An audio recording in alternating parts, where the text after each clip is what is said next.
All right, today we're jumping headfirst into a really fascinating linguistic puzzle, one that's hidden deep inside one of the 20th century's most controversial and mysterious books.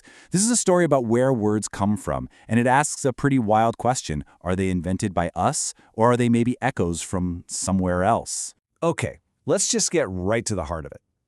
Look at this. On the left, you have these strange new words from a book published in 1955. Jerusem, Havona. And on the right, ancient, deeply familiar names from Scripture. Jerusalem, heaven. You can hear it, right? It's undeniable. It sounds like a distorted echo. The big question is, why?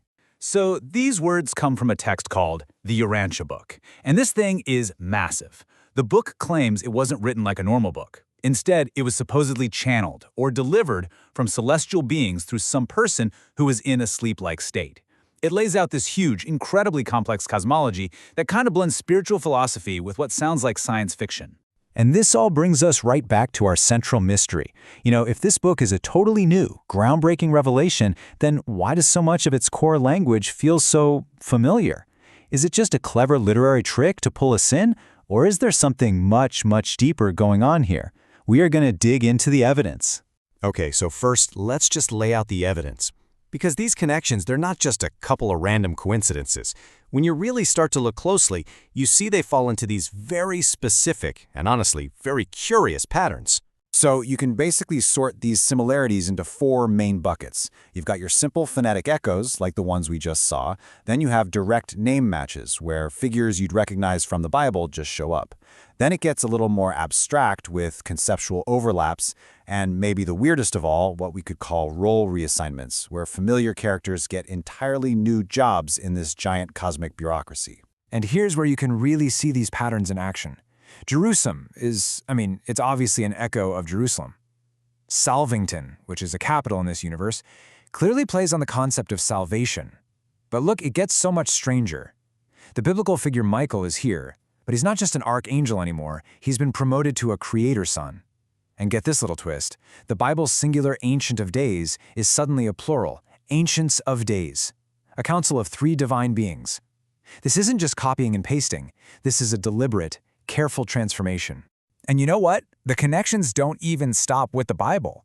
The famous Dead Sea Scrolls talk all about this epic cosmic war between the sons of light and the sons of darkness. Well, this exact theme, this narrative of cosmic dualism, is absolutely central to the Urantia Book's whole story of the Lucifer Rebellion. It really suggests the book might be tapping into a much wider, much older stream of ancient ideas and archetypes. So we've got all this evidence, these echoes, these parallels. How in the world do we make sense of it all? Well, the first, and let's be honest, the most straightforward theory is that it's all just a very clever human invention. It's a technique called literary borrowing, and the idea is pretty simple. The authors of the Urantia text consciously and very deliberately drew on the language of the Bible.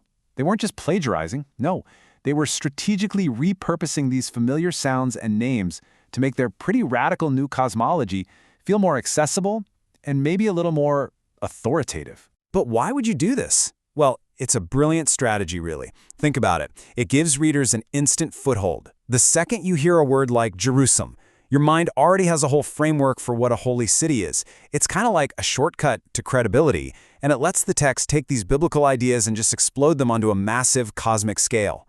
And this wasn't happening in a vacuum. This is a pattern you see in a lot of other new spiritual movements from that time.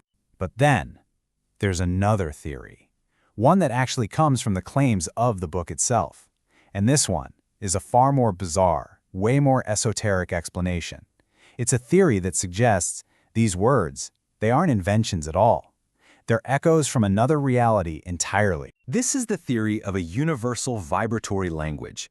The idea here is that fundamental cosmic concepts have a kind of sonic reality, a vibrational signature, if you will. And so sacred words, whether they're in ancient Hebrew or in the Urantia Book, are simply our best human attempts to capture those cosmic sounds. In this view, the words aren't invented, they are perceived or resonated. So here's how this process supposedly works. It all starts with a universal source. Let's call it a vibrational archetype for, say, the concept of a holy city. That vibration is then transmitted down through what the book calls an angelic channeling process. And the final output? a human word that resonates with that original source. So Jerusalem was the output in one era, and Jerusem is just the output in another. Now, the implications of this idea are, well, they're profound. It suggests that the writers of the Bible were also resonating these sounds, not just coming up with them. The phonetic similarity, then, isn't a sign of copying at all, but of a shared universal source. From this perspective, the Urantia Book is simply the next chapter in a very, very old tradition. And words like heaven and Havona, they're just different cultural echoes of the exact same cosmic reality. So, here we are. We're left with two completely different paths to understanding these strange words.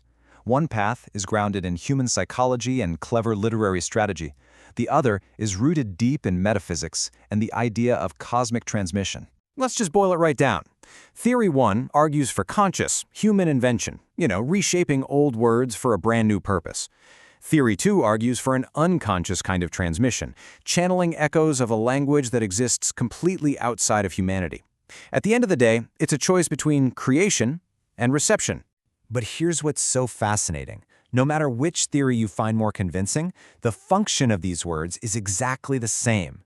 Both paths describe a process where the familiar is recycled to make something new and radical feel legitimate. They use our shared, sacred vocabulary as a kind of launch pad to explore a cosmology on a scale that ancient scripture never even attempted. And that leaves us with one final question. When you hear Jerusem or Havona, what are you really hearing? Are you hearing a clever 20th century invention brilliantly designed to sound ancient? Or are you hearing the faint, distant echo of a universal language that has been resonating through our sacred texts for thousands of years? That's definitely something to ponder.